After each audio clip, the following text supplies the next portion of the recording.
Can a Christian be cremated? No, it's a sensitive question. What happens to our bodies and the bodies of our loved ones when we die is something that's very important to us. Can a Christian be cremated? I know there's Christians who are asking that question. Of course, the best way to ask that question would be, does the Bible say that cremation is wrong? The answer to that would be a very clear no. There's no verse or passage in the Bible that ever says that cremation is a sin, that to burn someone's body after death is against the will of God. There's no place in the Bible that prohibits cremation. At the same time, it would be true to say that in the Bible, the normal custom was to bury a body and not to burn it. We see that throughout the Old Testament with the Israelites. Even in the New Testament, when people like John the Baptist and Jesus himself died, their bodies were buried in tombs.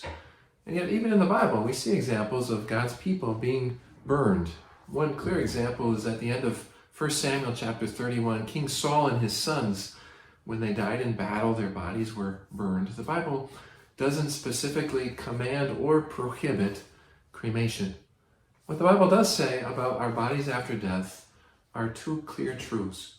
First, right away in the book of Genesis, we hear that for dust you are, and to dust you will return.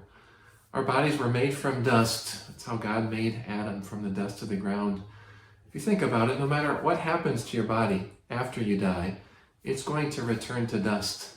Whether it's put in a casket and laid in the ground, whether it's lost at sea, whether it's burned through cremation, all of our bodies are going to return to dust. We don't change or control that with what we do with our bodies after death. Even greater, though, is the Bible's gospel truth about what happens after death. In the middle of the book of Job, a man who faced lots of sufferings, made this confession. He said, I know that my Redeemer lives, and that in the end he will stand upon the earth. And after my skin has been destroyed, yet in my flesh I will see God. I myself will see him, I and not another. Job chapter 19, verse 27.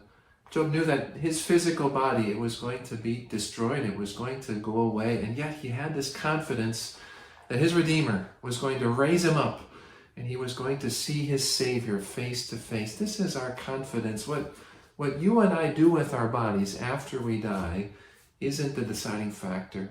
Whether we're cremated or buried in the ground, Jesus promises that he will come back and raise our bodies back to life, and we will get to see our Redeemer with our own eyes. What a blessing that will be. In the moment of death, don't worry about what happens to your physical body here on earth. Instead, trust in Jesus' promise of the resurrection.